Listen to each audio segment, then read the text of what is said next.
TVN 24 news নেটওয়ার্কের নিয়মিত আয়োজন টিভিএন অ্যানালিসিস অনুষ্ঠান থেকে আপনাদের সবাইকে স্বাগত জানাচ্ছি আমি রানা আহমেদ।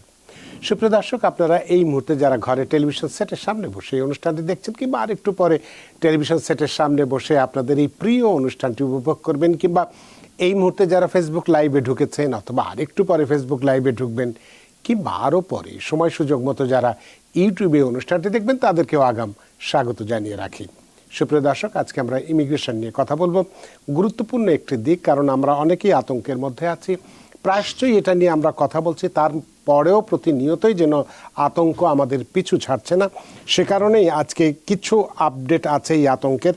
সেটার বিষয়টি নিয়ে আমরা যে ট্রাম্প ক্ষমতা গ্রহণের আগেই আইস, যাকে আমরা ফুল ফর্মে বলি ইমিগ্রেশন অ্যান্ড কাস্টমস এনফোর্সমেন্ট, সেই আইসের দেখা যাচ্ছে গ্রেপ্তারি অভিযান বৃদ্ধি পেয়েছে এবং এটা বেশ ব্যাপক আকারেই ধারণ করছে বলে অনেকেই মনে করছেন, এবং সে কারণে আমাদের যারা অবৈধ ইমিগ্রেন্ট যারা আছেন তারা আতঙ্কের মধ্যে রয়েছেন এবং সেক্ষেত্রে কী করণীয় হতে পারে সে বিষয়টি নিয়ে কথা বলবো। সুপ্রিয় দর্শক, এর বাইরেও যদি আমাদের হাতে সময় থাকে তাহলে আরেকটি যে আতঙ্কের বিষয় আছে, জন্মসূত্রে নাগরিকত্ব বাতিল করতে পারবেন কিনা ট্রাম্পের পক্ষে, আদৌ সেটা সম্ভবপর কিনা, সেই বিষয়টি নিয়েও আজকে আমরা কথা বলার চেষ্টা করব। সুপ্রিয় দর্শক, এর বাইরেও আপনাদের তো ইমিগ্রেশন সংক্রান্ত নানান প্রশ্ন থাকবেই, থাকাটাই স্বাভাবিক। সেই প্রশ্নগুলো করবার জন্য আমাদের টেলিভিশন স্ক্রিনে যে টেলিফোন নম্বরটি ভেসে উঠেছে, তারপরেও আমি বলে দিচ্ছি 6463079828, এই নম্বরে ফোন করতে পারেন, কিংবা যাদের ফোন করতে একান্তই অসুবিধা হয় তারা ফেসবুকেও প্রশ্ন রাখতে পারেন। আমরা সবগুলো প্রশ্নের উত্তর দেওয়ার চেষ্টা করব। এবং ইত্যকার এই সমস্ত বিষয়ে আলোচনা করবার জন্য আজকে আমাদের স্টুডিওর সঙ্গে সংযুক্ত হয়েছেন আমাদের সকলের প্রিয়জন, প্রিয় মানুষ, প্রিয় মুখ, প্রিয় অ্যাটর্নি ইরশাদ সামি। অ্যাটর্নি ইরশাদ সামি, আপনাকে স্বাগত। ধন্যবাদ রানা ভাই। আসসালামু আলাইকুম। ওয়ালাইকুম আসসালাম। অনেক দিন পরে আজকে আপনাকে পেয়েছি আপা, সুতরাং গুরুত্বপূর্ণ বিষয়গুলো নিয়ে কথা বলতে চাই আপনার সাথে। আপনি অনেক ব্যস্ত মানুষ, সারাদিন প্রচণ্ড পরিশ্রম করেন, আমরা জানি।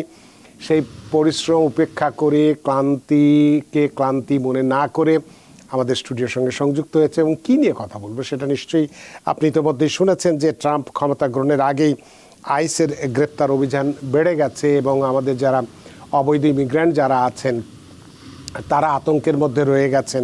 সুতরাং এই অবস্থায় এই আতঙ্কের মধ্য বা আতঙ্ক থেকে কাটিয়ে উঠবার জন্যে, কারণ অনেকেরই এ ধরনের ডিপোর্টেশন হয়তো অর্ডার হয়েছে বা কেউ হয়তো ছোটোখাটো অপরাধের সঙ্গে সংযুক্ত বা জড়িত ছিলেন বা কিছুটা শাস্তি হয়েছে, তার প্রেক্ষিতেই হয়তো এই আইস তাদেরকে ঘরে ঘরে যাচ্ছে বা যাবে। আপনার কাছে এ বিষয়ে আপডেট আছে যে কোথায়? আমাদের নিউ ইয়র্কে এখন পর্যন্ত তেমন কোনো হয়তো সংবাদ পাইনি, কিন্তু অন্য কোন স্টেটগুলোতে আইস কর্মস্থলও যে মানুষকে ধরা শুরু করেছে এই খবরগুলো আপনার কাছে আছে। তো সেই বিষয়গুলো একটু আপনার কাছে জানতে চাই, যাতে করে এবং এটার প্রেক্ষিতে কি করণীয় আছে যদি কাউকে এভাবে ধরে ফেলে, তার কি করার আছে। কারণ তার আমরা জানি তার হয়তো পরিবার বা ছেলে ওয়াইফ এখানে রয়ে গেছে, ছেলে মেয়ে। সুতরাং এই অবস্থায় তাদের করণীয়টা কি হতে পারে, সেই বিষয়গুলো যদি আপনি একটু বিস্তারিত আলোচনা করেন, তাহলে হয়তো যে সংখ্যক লোকই থাকুক না কেন তারা কিছুটা হলো উপকৃত হবে এবং কিছুটা হলো আপনার এই পরামর্শের মধ্যে দিয়ে নিজেদেরকে সুরক্ষিত করতে পারবে। অ্যাটর্নি ইরশাদ সামি। হ্যাঁ, ধন্যবাদ রানা ভাই। আমরা এটা সুখকর যে New York is still safe place, কিন্তু আমরা দেখেছি গত কয়েকদিন আগে ক্যালিফোর্নিয়ার একটা জায়গায় ক্যানমোর সিটিতে তারা করেছে, গ্যাস স্টেশনে রেড করেছে এবং কয়েকটা জায়গায় রেড করে ইমিগ্রেন্টদের, কিছু যারা ইলিগালি আছেন, যাদের ওয়ার্ক পারমিট নাই, এ ধরনের লোককে তারা আইস ডিটেনশনে নিয়ে গেছে। তো আমার কথা হচ্ছে যে সবার জন্য এইটা, যে আইদার আপনি আনডকুমেন্টেড হন, either your citizen, because ICE doesn't know. ওদের কাছে মোস্ট অফ দ্য টাইম তাদের কাছে আপনার জন্য কোনো অ্যারেস্ট ওয়ারেন্ট নাই অথবা আপনার স্পেসিফিক নাম নাই। তো আইস যেটা করে ইউজুয়ালি তারা কাউকে রিজনেবল আনরিজনেবল মানে রিজনেবল কস্ট ছাড়া তারা স্টপ করতে পারে না। যেটা আমরা জানি এই দেশের কনস্টিটিউশনে 4th অ্যামেন্ডমেন্টে 5th amendment and 6th amendment এটা হচ্ছে সিটিজেনদের আমাদের আনডকুমেন্টেড হোক, লফুল পার্মানেন্ট রেসিডেন্ট হোক অথবা সিটিজেন হোক, সবার এই রাইটগুলো আছে। যেমন 4th অ্যামেন্ডমেন্ট হচ্ছে যে আনরিজনেবল সার্চ অ্যান্ড সিজার, যে আপনাকে কোনো কজ ছাড়া জাস্ট এমনি যে কোনো ভাবে স্টপ করে আপনাকে প্রশ্নবিদ্ধ করা, এটা করা যাবে না। এবং আপনার 5th অ্যামেন্ডমেন্ট একটা রাইট আছে, যেটা হচ্ছে যে আপনাকে ডিউ প্রসেস দিতে হবে, যেটাই আপনি করেন না কেন। যদি তারা আপনাকে কোনো সময় ডিটেইন করে, তাহলে তাদেরকে আপনাকে ডিউ প্রসেসে যেভাবে ল আপনাকে চার্জ করবে, তারপরে কোর্টে আপনাকে পাঠাবে এবং কোর্টের মাধ্যমে এটা সর্ট আউট হবে। সো এটা জাস্ট আপনাকে ধরেই পাঠিয়ে দেবে, এটা হবে না।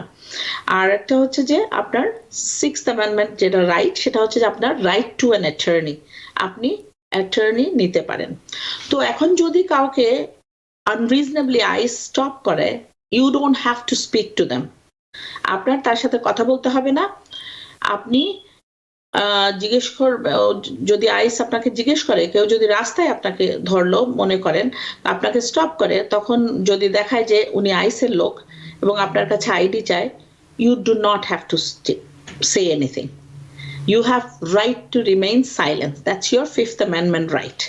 এবং যদিও এরপরেও কিছু আপনি যদি মনে করেন যে আপনাকে প্রেস করা হচ্ছে, আপনি কাকে জিজ্ঞেস করবেন, I have right to remain silence and I have an attorney, যে কোনো অ্যাটর্নি যার সাথেই আপনার যোগাযোগ আছে, একটা অ্যাটর্নির ফোন নাম্বার সাথে রাখবেন এবং আপনি বলবেন যে I am not going to sign anything and I am not going to speak to you and am I free to leave. So ICE আপনাকে বলবে, কারণ আইসের কাছে যেহেতু কোনো রিজনেবল কজ নাই, আইস আপনাকে হয়তো বলবে যে okay you free to leave. So if you free to leave, if they say just go on your way, you don't have to talk. এটা হচ্ছে যে একটা। সেকেন্ড, যদি আপনাকে আপনার বাসায় এসে নক করে, আপনি দরজা খুলতে হবে না। এবং আপনি যদি আপনার বাসায় ইলিগাল কোনো ইমিগ্রেন্ট থেকে থাকে, তাহলে বাচ্চাদেরকে এবং অন্য যারা থাকে বাসায় সবাইকে জানিয়ে দিতে হবে।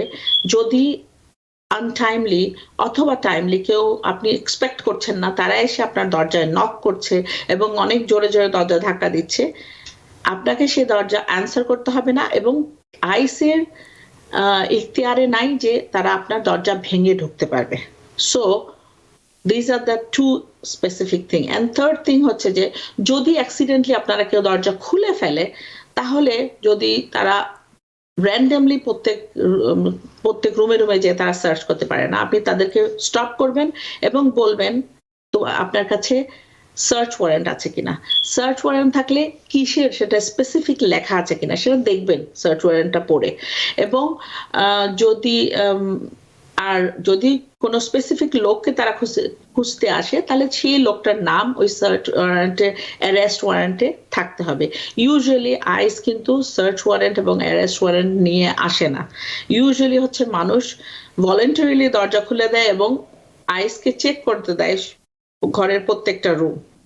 সো সেটা করতে দেওয়া যাবে না।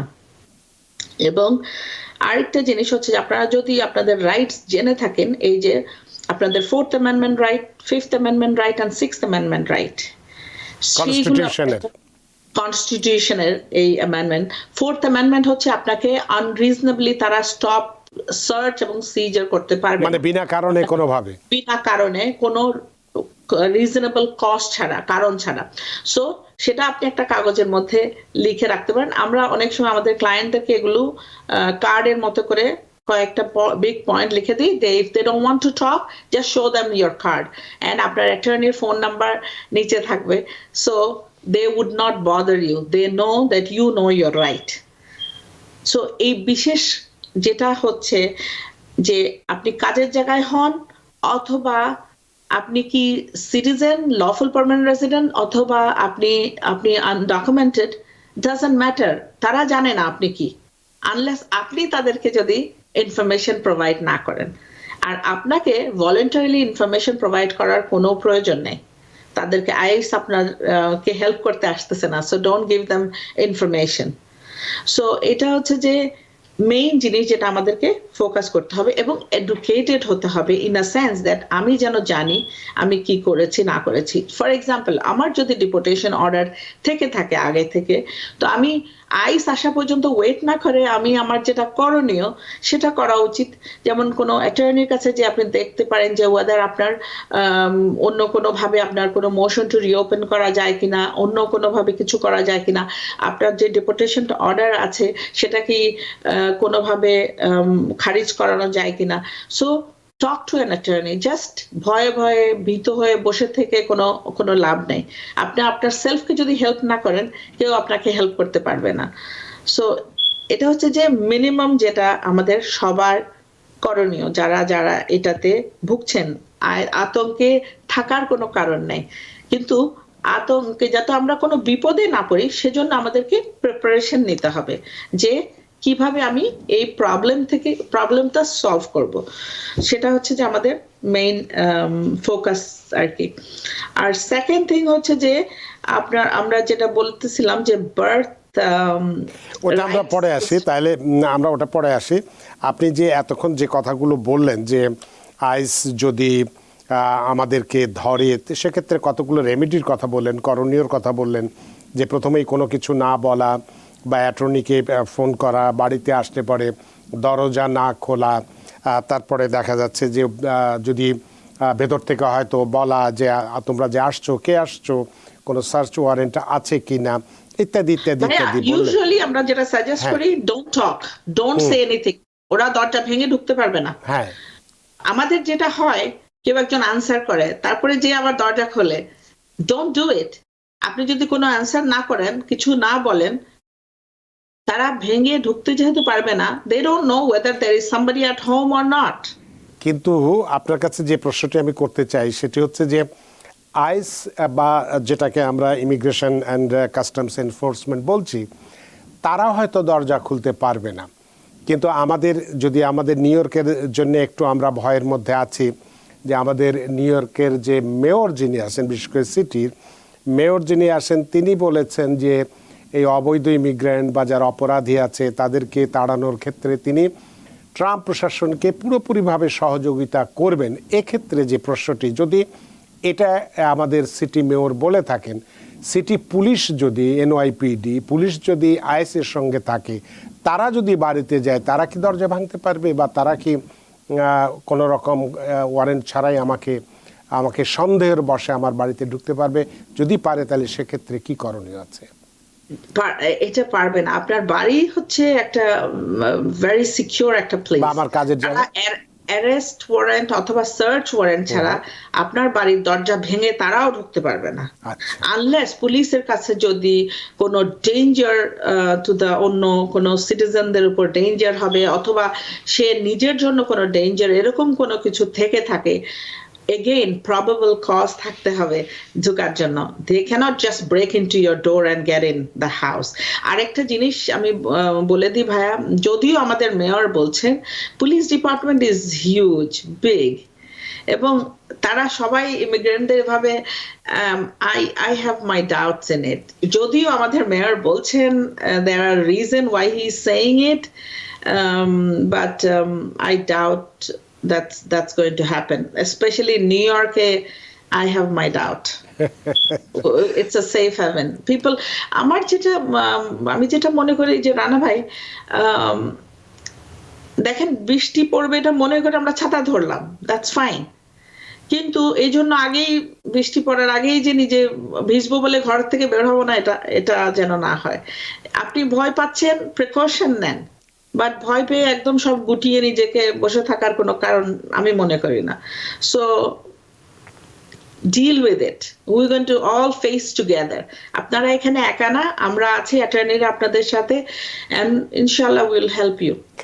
এটাই আমাদের মূল লক্ষ্য, আমাদের আলোচনার মূল লক্ষ্য এটা হচ্ছে মানুষকে ভয় দেখানো নয়, বরং ভয় থেকে বের করে নিয়ে এসে স্বাভাবিক জীবনে তাদেরকে চলার সুবিধা করে দেওয়ার কথাগুলো বলা।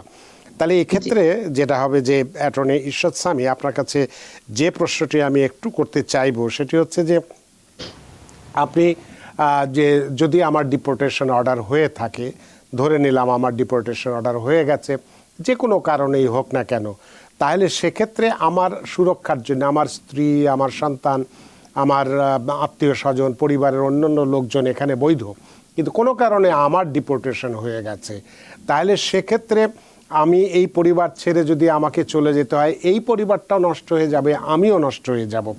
এই অবস্থা থেকে বাঁচার জন্যে কি রাস্তা, যেটা আপনি বলেছিলেন যে মোশন টু রিওপেন, এই মোশন টু রিওপেন করে নিজেদেরকে আমরা কিভাবে সুরক্ষিত করতে পারি, বা ডিপোর্টেশন অর্ডার হওয়ার কত দিনের মধ্যে এই মোশন টু রিওপেন আমাকে করতে হবে এবং নিজেকে সুরক্ষিত করার জন্যে? রানা ভাই, আপনার যে সিনারিও আপনি দিয়েছেন যে ফ্যামিলি আছে, চিলড্রেন আছে, ওয়াইফ আছে, যদি এদের মধ্যে ইউএস সিটিজেন কেউ থাকে, স্পেশালি স্পাউস যদি থাকে, তাহলে ওনাদের একটা আমরা অ্যাডজাস্টমেন্টের ব্যবস্থা করতে পারি। So that is very good যদি স্পাউস এখানে থাকে, ইউএস সিটিজেন অথবা গ্রিন কার্ড হোল্ডার। আরেকটা জিনিস হচ্ছে যে মোশন টু রিওপেন আপনি বলছেন কত দিনের মধ্যে। মোশন টু রিওপেন অ্যাকচুয়ালি আপনি করতে পারেন আপনার চেঞ্জ পার্সোনাল সার্কামস্ট্যান্সেস অথবা চেঞ্জ কান্ট্রি কন্ডিশন, যে দেশের থেকে আপনি এসছেন সেই দেশে কোনো রকমের চেঞ্জ এসছে, অথবা আপনার নিজের পার্সোনাল সার্কামস্ট্যান্সেস, আপনার নিজের কোনো চেঞ্জ হয়েছে।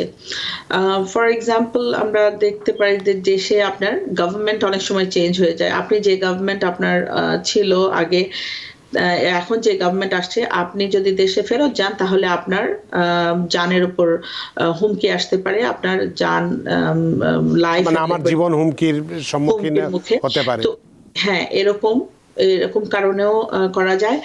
প্লাস আমারও যদি কোনো রকম, ফর এক্সাম্পল আমি আপনার এক্সাম্পলটা ধরে, যে আমি এখানে আগে আমি আনম্যারিড ছিলাম, এখন আমার স্পাউস আছে, আমি বিয়ে করেছি, ইউএস সিটিজেন আমার স্পাউস, তো আমার এখানে অ্যাডজাস্ট করতে দেওয়া হোক, even though I had deportation order from previously. বিভিন্ন রিজনে আমরা তাদের এই মোশন টু রিওপেন করতে পারি, বিভিন্ন কারণে এটা করা যায়।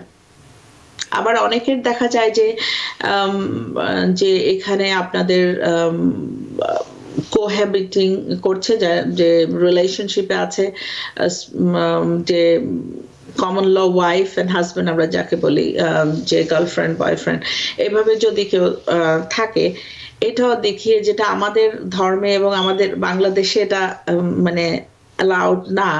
সো এটারও একটা কনসিকুয়েন্স, বাংলাদেশে যদি এই ধরনের লোকরা যায় তখন একটা কনসিকুয়েন্স যদি ফেস করে, এরকম যদি এটাও প্রমাণ করা যায়, দেন ওই লোকগুলোকেও হেল্প করা যায়, যে মোশন টু রিওপেন করে তাদেরকে এখানে অ্যাডজাস্ট করানোর একটা ব্যবস্থা করা। তো সেক্ষেত্রে there are many different reason, Rana ভাই, বিভিন্ন কারণ, এভরিবডি কেস হচ্ছে স্পেসিফিক, কেস স্পেসিফিক আর কি এগুলো। সো বিভিন্ন মানে বিভিন্ন জনের বিভিন্ন সমস্যার উপরে বা অবস্থা বা ঘটনার পরিপ্রেক্ষিতে আইনি ব্যবস্থা নেওয়াটা। তো সেক্ষেত্রে এই মোশন টু রিওপেন করা, যেটা আমার ডিপোর্টেশন অর্ডারের হয়ে যাওয়ার 90 দিনের মধ্যেই করতে হবে, এমন কোনো বাধ্যবাধকতা আছে কিনা, এই প্রশ্নটি আপনার কাছে থাকবে। তবে তার আগে অনেকক্ষণ ধরে দুজন দর্শক অপেক্ষা করছেন, আমরা তাদের ফোনটা নিয়ে নিতে চাই। সুপ্রিয় দর্শক, কে আছেন টেলিফোনে? দয়া করে নাম পরিচয় বলে আপনার প্রশ্নটি করুন। হ্যালো, আসসালামু আলাইকুম। আসসালাম। শুনতেছেন? যে আমি আরমান বলতেছিলাম ব্রুকলিন থেকে। যে অ্যাটর্নি কাছে আমার question, my I-360 was approved. আমার I-360 approved হয়েছে, but I had a removal order before. And the prosecutorial discretion, the PD request করার জন্য অ্যাপ্লিকেশন করা হয়েছে এবং PD গ্রান্টেড হয়েছে। এখন লাস্ট উইকে এটা পিডি অ্যাপ্রুভ হওয়ার পরে এটা কোর্টে ট্রান্সফার করছে বা কোর্টে অ্যাপ্লিকেশন করছে এটা টার্মিনেট করার জন্য। তো আমার প্রশ্ন হচ্ছে, এই টার্মিনেটটা আনুমানিক কত সময় লাগতে পারে, যেহেতু সবকিছু ক্লিয়ার আছে, I-360 অ্যাপ্রুভ এবং পিডি গ্রান্টেড হয়েছে? আমি এই প্রশ্নটা জানতে চাচ্ছি। অনেক ধন্যবাদ আপনার প্রশ্নের জন্য জনাব আরমান। অ্যাটর্নি ইরশাদ সামি। টার্মিনেশন আমরা যখন কোর্টে যাই, যে আমরা ওরালি করি, সাথে সাথে দিয়ে দেয় জাজ এটা গ্রান্ট করে, এবং অর্ডার আসতে বেশিক্ষণ লাগে না, because they email us the order. আমাদের এরকম অনেকগুলো কেসে হয়েছে। তো এখন আমি জানি না আপনার কি কি পেপারে আপনি রিকোয়েস্ট করেছেন এটা করতে, না কোর্টের ডেট আছে যেখানে আপনি রিকোয়েস্ট করবেন টার্মিনেশনের জন্য। সো যদি কোর্টের ডেট থাকে সেদিন আপনি সাথে সাথে টার্মিনেশন করে প্লাস আপনার জাজ ইমিডিয়েটলি ইমেল করে পাঠিয়ে দেয়। অনেক সময় আমরা দেখেছি 1-2 সপ্তাহ সময়ও লাগে, বাট হোপফুলি মান্থের মধ্যে আপনি এটা পেয়ে যাওয়া উচিত। যদি না পেয়ে থাকেন তাহলে কোর্টের লিগ্যাল অ্যাসিস্ট্যান্ট যে আছে জাজের, ওনার সাথে ফোন করে যোগাযোগ করলেও এটা ত্বরান্বিত করা যায়। অনেক ধন্যবাদ প্রিয় দর্শক আপনার টেলিফোনের জন্য। আশা করি প্রশ্ন উত্তর পেয়েছেন। সুপ্রিয় দর্শক, কে আছেন টেলিফোনে? দয়া করে নাম পরিচয় বলে আপনার প্রশ্নটি করুন। আসসালামু আলাইকুম, আমি যুক্তরাষ্ট্রের বোস্টন থেকে বলছিলাম। আমার নাম হচ্ছে কামাল। অ্যাটর্নির কাছে আজকে আমার 2টা প্রশ্ন, যদি আপনারা সময় দেন তাহলে আমি 2টা প্রশ্নই করতে চাই, একটার পর আরেকটা। জি, সংক্ষেপে করেন। জি আচ্ছা, আমার প্রথম প্রশ্নটি হচ্ছে, আমি 2022 সালে স্টুডেন্ট ভিসাতে আমেরিকাতে আসি, তারপর আর পড়া কন্টিনিউ করি। তারপরে আমি অ্যাসাইলাম ক্লেম করেছি। এখন আমার ওয়ার্ক পারমিট আছে এবং সোশ্যাল সিকিউরিটি নাম্বার আছে। আর আমার অ্যাসাইলাম কেসটা সম্ভবত ইউএসসিআইএস এ পেন্ডিং আছে। তো এই মুহূর্তে যদি আমি ইউএস সিটিজেনকে বিয়ে করি, সেই ক্ষেত্রে আমার কাগজপত্র পাওয়ার ক্ষেত্রে সেটা কিরকম হতে পারে, এবং এটা কি অনেক কমপ্লিকেটেড হবে নাকি আমার কিভাবে আগাতে হবে সেটার জন্য? উনি ইউএস সিটিজেনকে বিয়ে করেছে, সো কাগজপত্র উনি এন্ট্রি ছিল, ওনার legal entry, so it should be fine. আর অ্যাসাইলামটা মনে হয় ইউএসসিআইএস এ আছে বলছে। তো আপনি আপনার স্পাউস দিয়ে অ্যাপ্লাই করে যখন আপনার গ্রিন কার্ডটা চলে আসবে, তখন আপনি আপনার অ্যাসাইলামটা উইথড্র করে ফেলতে পারেন। অনেক ধন্যবাদ প্রিয় দর্শক আপনার প্রশ্নের জন্য। আশা করি প্রশ্ন উত্তর পেয়েছেন। সুপ্রিয় দর্শক, কে আছেন টেলিফোনে? দয়া করে নাম পরিচয় বলে আপনার প্রশ্নটি করুন। জি, আসসালামু আলাইকুম। আসসালাম স্যার, আপনার কাছে আমার একটা কোশ্চেন হচ্ছে যে আমি আমার ইন্টারভিউ ডেট এখন আমি পাই নাই। আমি অ্যাসাইলামের স্পাউস না, আমার হচ্ছে ম্যারেজ বেস। আমার প্রায়োরিটি ডেট হচ্ছে 19 জানুয়ারি 2021। আমার I-601A অ্যাপ্রুভ হয়েছে, প্রায় 3 মাস হয়েছে আর কি। আমার আনলফুল প্রেজেন্স ছিল, বাট আমার I-601টা এটা অ্যাপ্রুভ হয়েছে। তার কতদিন আমার লাগতে পারে, বা এই সময় আমার কোনো প্রবলেম হবে কিনা? আমি যে এখনো ইউএসএ তে আছি, আমার কেস অ্যাপ্রুভ হয়েছে I-601A। Thank you. হ্যাঁ, আপনি এই অ্যাডজাস্টমেন্টের জন্য এখানে অ্যাপ্লাই করেছেন, যেহেতু আপনার 601 অ্যাপ্রুভ হয়েছে, আপনি এখানে অ্যাডজাস্ট করতে পারেন। আপনার কোনো অসুবিধা হওয়ার কারণ নেই। আপনার তো কোনো ডিপোর্টেশন অর্ডার নাই, আপনি জাস্ট ইলিগাল স্টে ছিল, তাই তো? So you should be fine, don't worry. আর এটা খুব তাড়াতাড়ি করে ফেলেন, ডোন্ট ওয়েট। অনেক অনেক ধন্যবাদ প্রিয় দর্শক। আশা করি প্রশ্ন উত্তর পেয়েছেন। সুপ্রিয় দর্শক, কে আছেন টেলিফোনে? দয়া করে নাম পরিচয় বলে আপনার প্রশ্নটি করুন। আমার নাম এমডি আব্দুল নূর। জি। আমি আমেরিকার সিটিজেন। জি। আমি বাংলাদেশ থেকে 14 বছরের একটা ছেলেকে অ্যাডপশন করে আনতে চাই। তার বাপ নাই, মা আছেন। ওর আমার কি কি করণীয়? আচ্ছা, অনেক ধন্যবাদ জনাব নূর আপনার প্রশ্নের জন্য। অ্যাটর্নি ইরশাদ সামি। হ্যাঁ ভাইয়া, আপনি বাংলাদেশ থেকে, যেহেতু বাচ্চাটা 14 বছর, ওখান থেকে আপনি অ্যাডপশন, যেটা গার্ডিয়ানশিপ দেয় বাংলাদেশের ফ্যামিলি কোর্ট থেকে, সেটা নিয়ে নেবেন আপনি যে এরিয়াতে থাকেন সেখান থেকে। তারপরে আপনি এখানে আপনাকে অ্যাপ্লাই করতে হবে ইউএসসিআইএস এ। সো এটা ম্যাটার, এই অ্যাডপশনের কেসগুলো অ্যাপ্রক্সিমেটলি 2 বছরের মতো সময় লাগে এবং একটু কমপ্লিকেটেড আছে। সো আপনি নিজে না করে একটা প্রফেশনাল কাছে যেয়ে করবেন, যাতে এই কাজটা সুন্দরভাবে হয়। So don't do it on your own, because it's little bit complicated.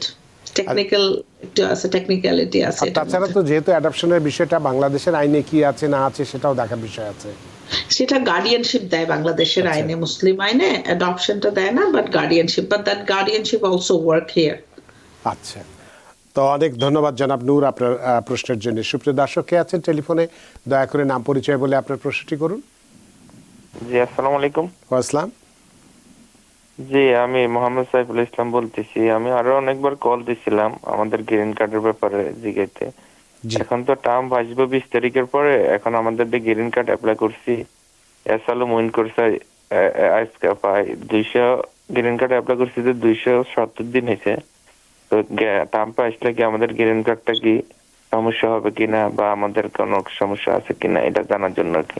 এই প্রশ্নের উত্তরটা আপনাকে আগেও দিয়েছিলাম, তারপর আজকে প্রশ্ন করেছেন অ্যাটর্নি ইরশাদ সামি। জন্য এবং আপনার মতো যারা ওয়ারিড আছেন সবার জন্য বলছি, আপনাদের কোনো অসুবিধা হবে না, কোনো চিন্তার কারণ নেই। আনলেস আপনি যদি গ্রিন কার্ড হওয়ার আগেই কোনো ধরনের অন্যায় কোনো কাজে, আনলফুল কোনো অ্যাক্টে জড়িত না হন, অথবা ক্রিমিনাল কোনো চার্জ আপনার এগেনস্টে না হয়, ইভেন ডোমেস্টিক ভায়োলেন্স, হাজব্যান্ড ওয়াইফের মধ্যে যে সমস্যা সেটাও জানেন না হয়, কারণ এই জিনিসগুলো আপনাদের এগেনস্টে কাউন্ট করবে। সো গ্রিন কার্ড না পাওয়া পর্যন্ত ডোন্ট ডু ইট।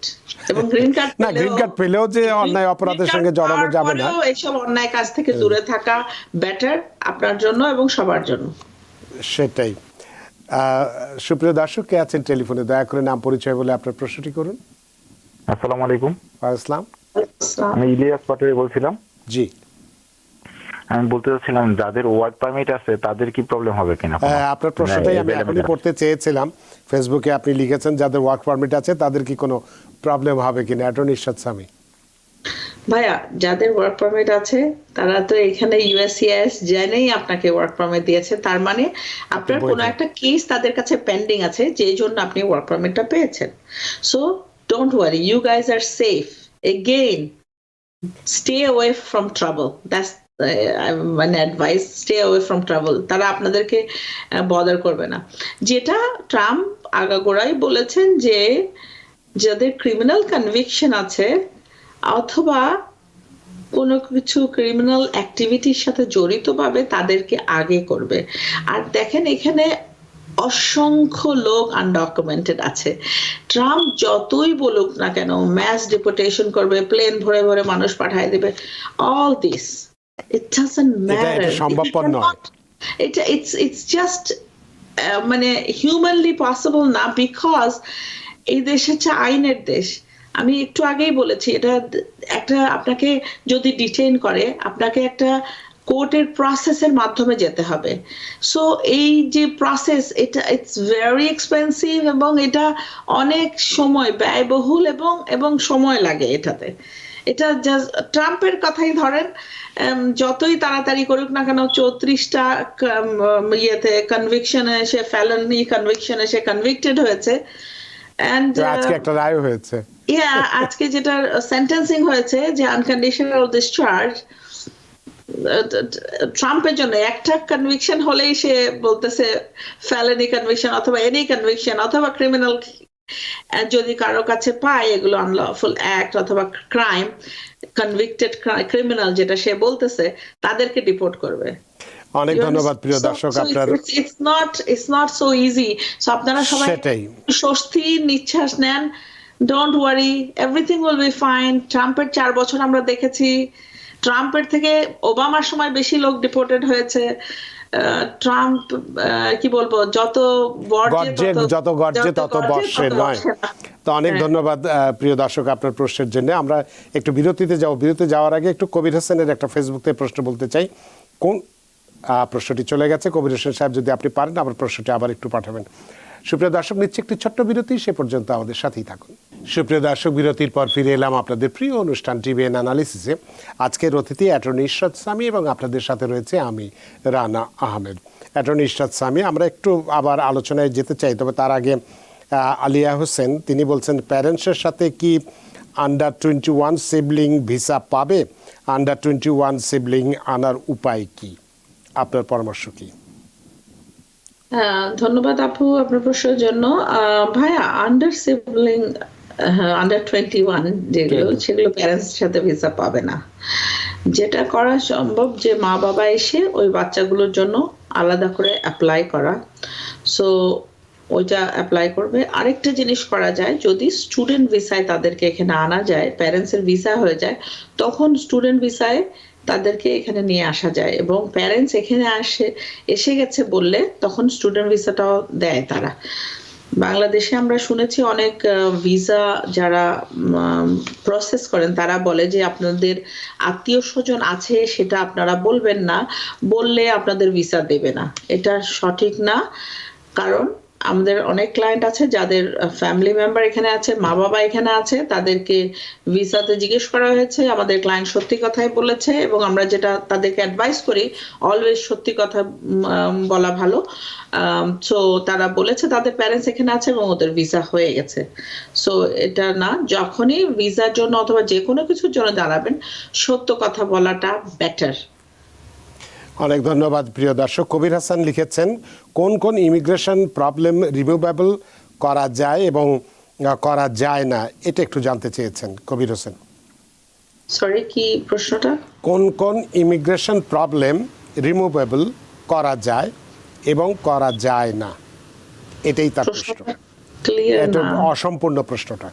হ্যাঁ, তো কবির হোসেন সাহেব, আপনার প্রশ্নটি একটু সম্পূর্ণ করে করুন, আমরা নিশ্চয়ই জবাব দেব। আমরা যদি একটু এটা টেলিফোনে উনি যেতে এটা চাই। বলতে পারে কোন কোন কারণে আপনি রিমুভাল প্রসিডিং এ যাইতে পারেন, সেটা যদি হয় তাহলে এটা বিভিন্ন ধরনের মেনি মেনি ওয়েজ এ আপনি রিমুভাল প্রসিডিং এ যাইতে পারেন। যেমন ইউএসসিআইএস, আপনি কোনো একটা কেস ফাইল করেছেন এবং কেসটা আপনি ওরা ডিনাই করেছে, ডিনাই করে দেওয়ার পরে আপনি অ্যাপিলও যদি ডিনাই হয়ে যায়, তখন তারা অনেক সময় দেখা যায় যে আপনাকে রিমুভাল প্রসিডিং এ দিয়ে দেয়। অনেক সময় দেখা যায় যে আপনি বর্ডার দিয়ে এন্ট্রি করার সময় যদি ধরা পড়ে কেউ, তখনও তাকে আইদার ডিটেনশনে নেওয়া হয় অথবা তাকে ছেড়ে দেওয়া হয় এবং তাকে রিমুভাল প্রসিডিং এ দিয়ে দেওয়া হয়। সো এরকম বিভিন্ন কারণ আছে যেগুলোতে রিমুভাল প্রসিডিং এ চলে যায়। আরেকটা হচ্ছে যে আপনি যদি কোনো ক্রিমিনাল কনভিকশনে কনভিক্টেড হন এবং সেটা আপনি টাইম সার্ভ করার পরে আইস আপনাকে ওখান থেকে নিয়ে যায় এবং আইস আপনাকে রিমুভাল প্রসিডিং এ দেয়। So there are many reason যেভাবে আপনি রিমুভাল প্রসিডিং এ যেতে পারেন।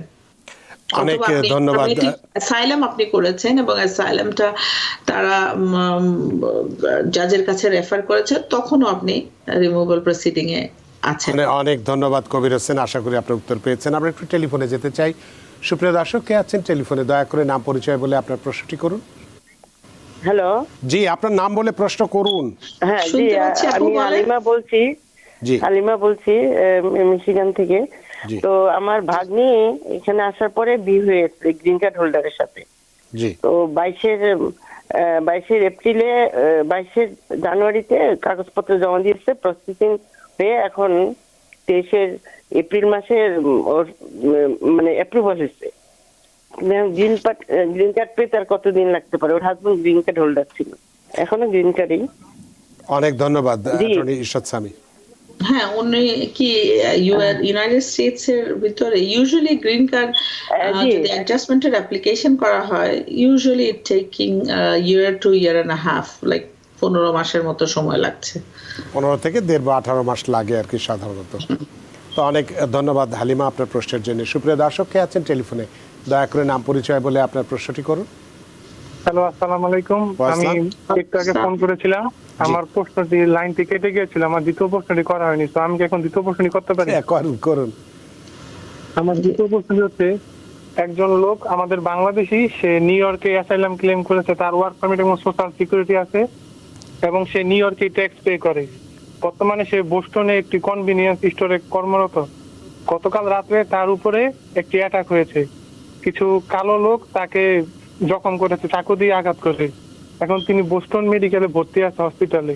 তো আমরা কিভাবে, পুলিশ আসছিল, পুলিশ আইসা তারা রিপোর্ট করছে এবং অ্যাম্বুলেন্স আইসা তাকে মেডিকেলে অ্যাডমিট করা হয়েছে। তো এই মুহূর্তে যেহেতু তার কেসটি নিউ ইয়র্কে চলতেছে এবং সে কি ইউ ভিসার জন্য কোনো ইমিগ্রেশন বেনিফিট পাবে কিনা এবং আমরা কিভাবে আইনি সহায়তা পেতে পারি? অনেক ধন্যবাদ আপনার প্রশ্নের জন্য। ধন্যবাদ ভাইয়া। ইউ ভিসা পাওয়ার জন্য তার কিছু রিকোয়ারমেন্ট ফুলফিল করতে হবে, ওগুলো যদি দেখা যায় অবশ্যই আপনি পেতে পারেন, ইউ ভিসার জন্য অ্যাপ্লাই করতে পারেন। উনি এখন বস্টনে কর্মরত আছে। It's fine. মিশিগানে? নো, বস্টন বললেন। ও, বস্টনে। হ্যাঁ হ্যাঁ, তো এটা আপনি অ্যাটর্নি তার কাছেই যাবেন যারা এগুলো করে ইউ ভিসাটা। না, তাছাড়া উনি যে বোস্টনে আসেন, ওনার অ্যাসাইলাম কেস ফাইল করা হয়েছে নিউ ইয়র্কে, বোস্টনে আছেন। তো সেক্ষেত্রে কি বিষয়টা যদি জানিয়েছেন কিনা ওনার স্থান পরিবর্তন? না, স্থান পরিবর্তন জানায় নাই, হয়তো উনি রিসেন্টলি গেছেন, জানানোর আগেই ওনার অ্যাটাক হয়ে গেছে, so he will be fine. If you যেখানেই যান, যেভাবেই করুক, এটা ঠিকভাবে করলে এটা সম্ভব, বাট এটা হওয়ার আগেই বেশ কিছু আমাদের ক্রাইটেরিয়া লাগে, যেটা হচ্ছে যে উনি ওনার আঘাতটা কি ধরনের আঘাত, এবং উনি কি হেল্প করছে কিনা প্রসিকিউটরকে এটা প্রসিকিউট করার জন্য এই ইয়েতে। সো আমাদের এগুলো সার্টিফিকেশন লাগবে পুলিশের থেকে, তারপর ডিএ থেকে, অফিস থেকে, before we can even apply for U visa. U visa কিছু ক্রাইটেরিয়া আছে, তো ওগুলো করলে করা সম্ভব U visa। অনেক ধন্যবাদ প্রিয় দর্শক, আশা করি প্রশ্নের উত্তর পেয়েছেন। সুপ্রিয় দর্শক, কে আছেন টেলিফোনে, দয়া করে নাম পরিচয় বলে আপনার প্রশ্নটি করুন। জি, আসসালামু আলাইকুম, আমি সবুজ বলতেছি। জি, আমি অনেকদিন থেকে একটা প্রশ্ন করতেছি, আসলে উত্তরটা পাচ্ছি না। সেটা হচ্ছে আমার সোশ্যাল এবং ওয়ার্ক পারমিট হচ্ছে নিউ ইয়র্কে। আমি আউট স্টেটে যদি কাজ করি, এই ক্ষেত্রে আইনগত কতটুকু বৈধতা আছে, এবং আমি যদি এখানে অন্য স্টেটে কাজ করি, এটাতে কোনো রিস্ক আছে কিনা বা আইনগত কোনো বাধা আছে কিনা, যদি দয়া করে একটু জানান। আপনি নিউ ইয়র্কে কি মানে অ্যাসাইলাম? জি, আমার পলিটিক্যাল মামলা চলমান। আচ্ছা, অ্যাটর্নি সাথে ইউজুয়ালি আপনি যে অ্যাড্রেসটা দিচ্ছেন সেইখানেই আপনার থাকা উচিত। ইউজুয়ালি অনেকে এটা করেন যে অন্য জায়গায় যে আপনি কাজ করে এবং এখানকার অ্যাড্রেস ইউজ করে, এটা যদি জাজ জানতে পায় তাহলে আপনার কেসটা ওখানে মুভ করে দেবে। সো আপনি যদি সোশ্যাল সিকিউরিটি নাম্বার দিয়ে নিউ ইয়র্কে অ্যাসাইলাম করে ওখানে কাজ করছেন, এটা হয়। যদিও জাজরা ইউজুয়ালি এটা ফাইন্ড আউট করতে, আপনি যদি ইনফরমেশনটা না দেন, ফাইন্ড আউট করাটা difficult unless they get the information through somebody। কিন্তু আইনগত যেটা হচ্ছে যে আপনি যে কোনো অ্যাড্রেস মুভ করলে সেটা জাজকে জানাতে হবে immediately, within 5 business days। So now you know the answer। তো সুতরাং সেক্ষেত্রে বলা যেতে পারে যে আপনি কাজ করতে যেতেই পারেন, কিন্তু সেটা আপনাকে জাজকে অবহিত করতে হবে। নো, অ্যাকচুয়ালি সবাই নিউ ইয়র্কের এটা ইউজ করে, হচ্ছে new York is a better forum, এই জন্য জাজরা বেটার এবং কেসগুলো বেটার ডিলিং করে এখানে নিউ ইয়র্কে। সো সবাই এই জন্য নিউ ইয়র্কের অ্যাড্রেসটা ইউজ করে, এই জন্য নিউ ইয়র্কের কোর্টগুলো একদম ফুল, মানে বেশি অনেক বেশি, হ্যাঁ অনেক বেশি মামলা জট। তো বিকজ এখানে বেনিফিট বেশি। কিন্তু আপনি যদি অন্য স্টেটে যান, সেটাও আপনাকে জাজকে জানিয়ে দিতে হবে, এবং জাজ আপনার কেসটা সাথে সাথে ওখানে মুভ করে দিয়ে দেবে। সো এটার জন্য আপনার লিগালি আপনি you should work wherever you said you're living। অনেক ধন্যবাদ আপনার প্রশ্নের জন্য, আশা করি প্রশ্নের উত্তর পেয়েছেন। কিন্তু আবার অনেক সময় রানা ভাই যেটা আছে যে আপনি অনলাইনে কাজ করতে পারেন, সেই ক্ষেত্রে আপনি নিউ ইয়র্কের থেকে অন্য স্টেটের কাজ করতে পারেন। দ্যাটস ডিফারেন্ট, সেটা তো কোনো সমস্যা হওয়ার কথা না, যেহেতু স্থান। হ্যাঁ, যে আমরা একটু সময় কম, আমরা একটু অন্য দর্শক আরো আছে তাদেরকে টেলিফোন নিয়ে নিতে চাই। সুপ্রিয় দর্শক, কে আছেন টেলিফোনে, দয়া করে নাম পরিচয় বলে আপনার প্রশ্নটি করুন। আমি কুইন্স থেকে আহমেদ বলতেছি। জি, আমি মূলত বর্ডার হয়ে আসছি। জি, আমি 2 ইয়ার্স হয়েছে এই দেশে, ইউএসএ তে বিয়ে করেছি। আমার 8 মান্থের একটা বেবি আছে, বাট আমার অ্যাসাইলাম কেস আছে। এখন গ্রিন কার্ডের জন্য আমি অ্যাপ্লাই করব, সেটা কিভাবে করতে পারি একটু সাজেশন দিবেন প্লিজ। অনেক ধন্যবাদ জনাব আহমেদ। অ্যাটর্নি ইরশাদ সামি, উনি বর্ডার দিয়ে এসেছেন, অ্যাসাইলাম কেস আছে, অ্যাসাইলাম কেস ওনাকে। কিন্তু ইউএস সিটিজেন কি বিয়ে করেছে, একটা বাচ্চাও আছে। হ্যাঁ, ইউএস সিটিজেন ওনার জন্য অ্যাপ্লাই করতে পারে I-130, দ্যাটস ফাইন। ওটা অ্যাপ্রুভ হওয়ার পরে ওনাকে জাজের কাছে, কেসটা ডিপেন্ডিং অন, আমি মনে করছি এটা জাজের কাছে আছে। যদি কেসটা জাজের কাছে থাকে ওনার অ্যাসাইলাম কেসটা, তখন জাজের কাছে ওনার 485 যেটা অ্যাডজাস্টমেন্টের, সেটা জাজের পারমিশন, জাজের কাছে ফাইল করলে জাজ বলবে ওনাকে যে ওয়েদার জাজ is letting him adjust here. Government অ্যাটর্নির সাথে এটা কথা বলবেন। অনেক সময় যেটা দেখা যায়, গভর্নমেন্ট অ্যাটর্নি বলে যে ওনার যেহেতু লিগ্যাল এন্ট্রি নাই, সো ওনাকে অ্যাসাইলাম কেসটা উইন করতে হবে। সেই ক্ষেত্রে অ্যাসাইলাম কেসটা ভালোভাবে প্রিপারেশন নিয়ে ওটা পারসু করলে কেসটা উইন করে গেলেই উনি ওভাবে পারসু করতে পারেন আর কি, কারণ legal entry is very important. অনেক ধন্যবাদ সাইফুল আপনার প্রশ্নের জন্য। সুপ্রিয় দর্শক, কে আছেন টেলিফোনে, দয়া করে নাম পরিচয় বলে আপনার প্রশ্নটি করুন। হ্যালো, আসসালামু আলাইকুম। ওয়ালাইকুম। আমি কুইন্স থেকে খোকন বলছি। জি যে আমার প্রশ্ন করুন। হ্যাঁ, আমার প্রশ্ন অ্যাটর্নির কাছে। জি করুন। আমার কোশ্চেন হলো, আমার ওয়াইফের ভলান্টিয়ার ডিপারচার অনেক 1996-এ, তো 2বার মোশন টু রিওপেন করতে গেছে, তারা ওই একই কথা বলে যে 30 ডেজ ওভার হয়ে গেছে, এটা হবে না। 2বার বোর্ড অফ ইমিগ্রেশনে আপিল করা হয়েছে, ওই একই কথা বলে, ডিনাই। 2বার সেকেন্ড সার্কিট কোর্টে যাওয়া হয়েছে, ওখানেও বলা হয়েছে ওই একই কথা বলে, ডিনাই। তো এখন আমার ওয়াইফের I-130 অ্যাপ্রুভ, এখন করণীয় কি? অনেক ধন্যবাদ অ্যাটর্নি ইরশাদ সামি। আপনার কেসটা কমপ্লিকেটেড, সো আমাকে না দেখে আমি বলতে পারছি না কি কারণে তারা ডিনাই করছে এবং মোশন টু রিওপেনে কি রিজন দেওয়া হয়েছিল। I really don't know. So আপনার পুরো ফাইলটা যদি আমি দেখতে পারি, then I can advise you. এভাবে 1 মিনিটে তো ফ্যাক্ট শুনে পারবো না, কারণ আপনার এটা কমপ্লিকেটেড ম্যাটার। সো আপনি যদি চান তাহলে যোগাযোগ করতে পারেন। আমরা এরকম অনেকগুলো কেস করেছি যারা অন্য অ্যাটর্নির কাছে, আমার আগে 3-4 জন অ্যাটর্নি যেটাতে ফেল করেছে, সেরকম কেসও আমি আপনাদের দোয়াতে করে দিয়েছি। So I can try, I can look into it. অনেক ধন্যবাদ জনাব খোকন আপনার প্রশ্নের জন্য। আসলে আপনার বিষয়টি অনেক কমপ্লিকেটেড, সুতরাং এইভাবে কাগজপত্র ছাড়া বায়বীয়ভাবে কোনো উত্তর দিলে আপনার জন্য ক্ষতি হয়ে যেতে পারে। সুতরাং আপনি একজন অভিজ্ঞ অ্যাটর্নির সঙ্গে যোগাযোগ করুন এবং সেক্ষেত্রে আপনার বিষয়টি সমস্ত কাগজপত্র উপস্থাপন করলে আপনার জন্য সহজ হবে এবং সুন্দর পথটি হয়তো বেছে নেওয়া সম্ভবপর হবে। আমাদের হাতে সময় নেই, সময়ের দড়িতে আমরা বাধার সময়ের সীমানা টপকাতে পারছি না, তাই অনুষ্ঠানটা শেষ করতে হচ্ছে। অ্যাটর্নি ইরশাদ সামি, আপনি অনেক ব্যস্ত মানুষ, সেই ব্যস্ততা সত্ত্বেও আমাদের সাথে আজকে সংযুক্ত হয়েছেন এবং খুব গুরুত্বপূর্ণ একটি বিষয় নিয়ে, যেটা নিয়ে মানুষ ভীতির মধ্যে রয়ে গেছে, সেই বিষয়টি নিয়ে সম্পূর্ণরূপে ব্যাখ্যা করেছেন, প্রচুর প্রশ্নের উত্তর দিয়েছেন। সত্যি আমরা ঋদ্ধ, আমরা প্রাণিত।